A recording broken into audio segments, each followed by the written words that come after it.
Hey y'all, happy Thursday from Kingdom Edge Magazine. I said last week when we were talking about the huddle effect and we're going to take our influence out, that today I was going to talk about leadership, but I'm not. I changed my mind. I changed my mind because it is another dark, gloomy January day.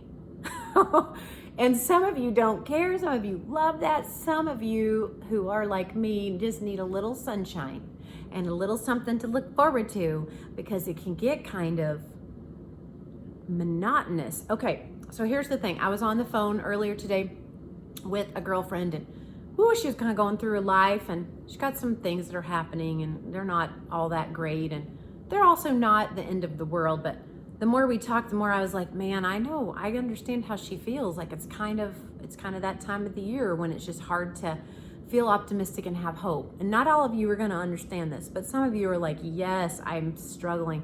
So a couple of days ago, I was sitting at a stoplight, I remember right where I was, and I was just like, Lord, where are you? Where did you go? I don't feel it. I normally I feel like the Lord and I kind of banter, and I just kind of like not super fired up to read my Bible and not super fired up to pray. And I was just being honestly saying to the Lord, like, what is going on?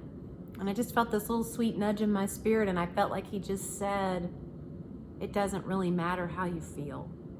And it was kind. He said it kindly, but I was like, oh gosh, that is a good word. It made me think of that verse in Jeremiah that says, above all else, the heart is deceptive.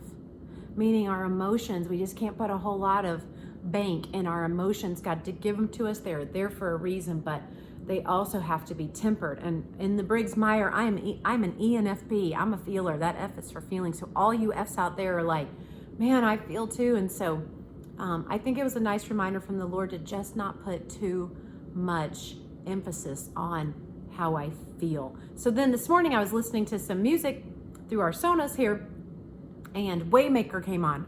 Oh, such a good song. If I can figure out how to link it, I will. It's awesome. It has this section and it says, even when I don't see it, you're working. Even when I don't feel it, you're working, because you never stop working. And I was listening to that thinking, oh, what a good word for those of us who are in the doldrums of winter. Like, it doesn't really matter whether we feel it or see it. God is at work on your behalf. Jeremiah 29:11 is the promise and proof of that he has a plan for you, and it is for good, and that he is working that plan out. That song goes on to say he's the Waymaker. Yes, the miracle worker, the promise keeper, the light in the darkness. Oh, it's an awesome, awesome song. The verse for today is from 2 Corinthians 4, and it says this: therefore, we do not lose heart. Though outwardly we are wasting away, yet inwardly we are being renewed day by day. I just want to stop right there and say, no matter how you feel, press into the Lord, get your Bible out, read it, pray. It don't matter how you feel, whether it seems awesome and exciting or not.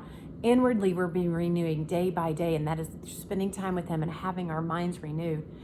And then it goes on to say, verse 17, for our light and momentary troubles are achieving for us an eternal glory that far outweighs them all. So we fix our eyes not on what is seen, but on what is unseen. For what is seen is temporary, but what is unseen is eternal.